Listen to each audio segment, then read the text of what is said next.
Hello and welcome to all of you in Veer entertainment and the series of चलो भारत को जाने। तो इस एपिसोड में हम भारतीय राष्ट्रीय ध्वज के इतिहास के बारे में जानेंगे। तो चलिए मेरे साथ और जानें इंडियन नेशनल फ्लैग की बात और कुछ इतिहास। The Indian national flag represents the hope and aspiration of the people of India. It is the symbol of our national pride, and there is universal affection and respect for and loyalty to the national flag.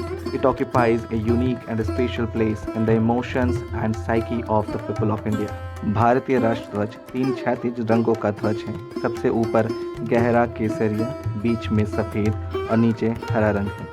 केसरिया रंग साहस का प्रतीक है। बलिदान और त्याग को भी यह रंग दर्शाता है। सफ़ेद रंग सच्चाई और शांति का प्रतीक है। यह विचारों की स्वतंत्रता को दर्शाता है। हरा रंग जीवन की समृद्धि का प्रतीक है। वहीं सफ़ेद पट्टी के मध्य में जो चक्र है वह जीवन के प्रगति और गतिशीलता को दर्शाता है। आपको पता है यह अशोक चक्र से लिया गया है, जो कि नीले रंग का पहिया है। इसमें 24 तीलियां मौजूद हैं। These 24 spokes represents the law that prevail and operates 24 hours a day, and its width to length ratio is 2:3. The design of the national flag was adopted by the Constituent Assembly of India on 22nd July 1947. In its evolution lies the different phase of the fight for independence, and in its unfurling lies the story of India's freedom. So now let's talk about some history. वर्तमान रूप में पहुंचने से पूर्व भारतीय राष्ट्र ध्वज अनेकों पड़ावों से गुजरा है। इस विकास में यह भारत में राजनीतिक विकास का परिचायक भी है। अगर हम ऐतिहासिक स्थितियों पर चर्चा करें तो हमें दिखता है कि 1857 के विद्रोह के बाद एकल भारतीय ध्वज की ज़रूरत दिखाई देने लगी थी, और 20वीं सदी के आरंभ से ही हमें भारतीय ध्वज के अनेक पड़ावों को देखने को मिलता है।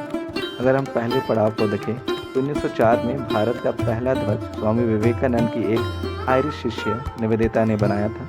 इसमें 2 रंग थे, लाल और पीला। लाल रंग स्वतंत्रता संग्राम को प्रदर्शित करता था और वहीं पीला रंग जीत को। इस ध्वज में बंगाली भाषा में वंदे मातरम, कमल का फूल और इंद्र देवता की वज्र का प्रयोग किया गया था। तो वहीं 1905 में बंगाल विभाजन के परिणाम स्वरूप स्वदेशी और बॉयकॉट स्ट्रगल के दौरान कोलकाता के पारसी बगानी स्क्वायर में 7 अगस्त 1906 के दिन भारत का पहला राष्ट्र ध्वज फहराया गया था। इसमें 3 रंग के क्षैतिज पट्टियाँ थी। हरी पट्टी ऊपर, पीली पट्टी बीच में और लाल पट्टी नीचे।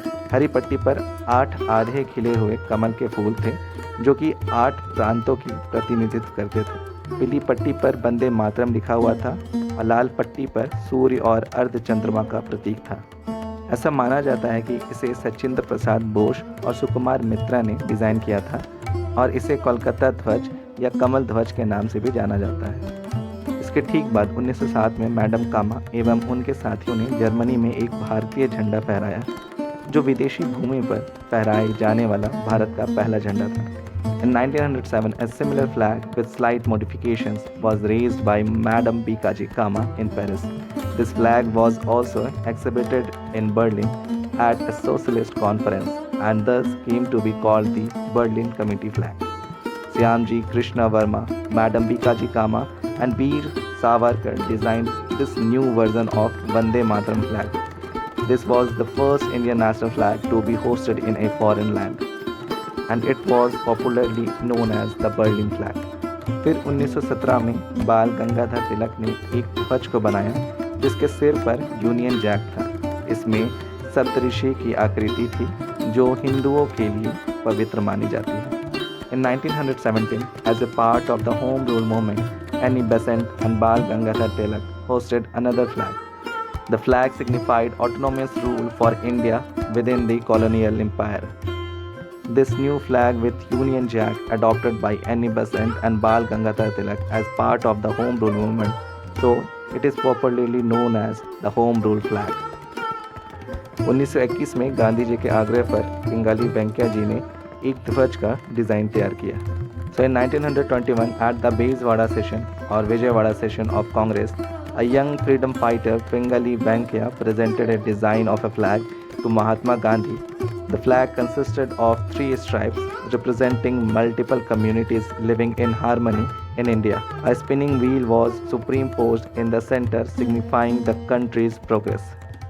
ऐसे जानने को मिलता है कि शुरुआती दिनों में पिंगली वेंकैया जी के इस झंडे में 2 बैंड थे, एक लाल और दूसरा हरे रंग का। लाल रंग हिंदू समुदाय और हरा रंग मुस्लिम समुदाय का प्रतीक था। लाल हंसराज की सिफारिश पर गांधी जी ने पिंगली वेंकैया जी को इसमें एक सफ़ेद पट्टी और चरखा जोड़ने की सलाह दी थी।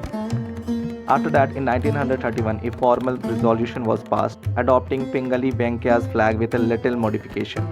While the white and green remained, the red was replaced by saffron.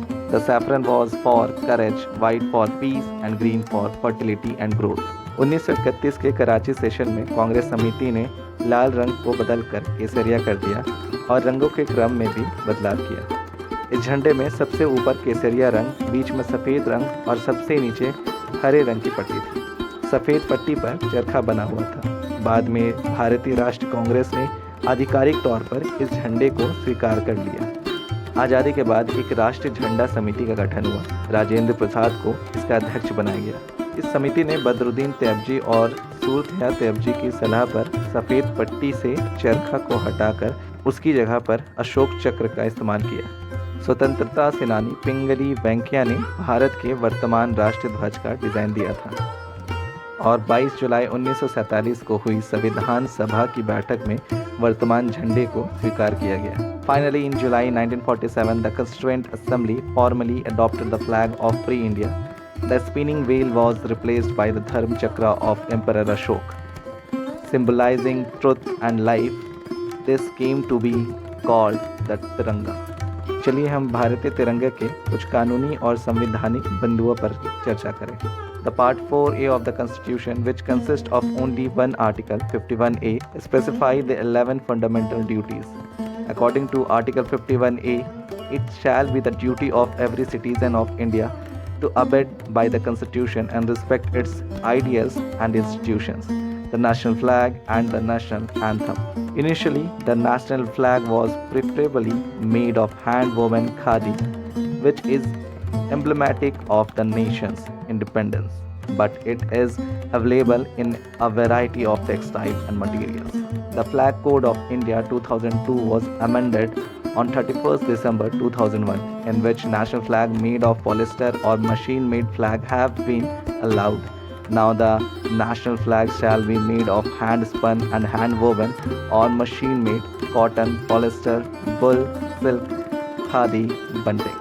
The Indian Flag Code contains the law and regulations for the usage and display of the sacred flag of India, which was recently revised to allow all Indian citizens to host it throughout the year rather than just on a special occasion like Republic Day and Independence Day. हमें आशा है कि इस video से आपको भारतीय ध्वज के विषय में कुछ जानने को प्राप्त हुआ होगा। इस वीडियो को अंत तक देखने के लिए धन्यवाद। जय हिंद।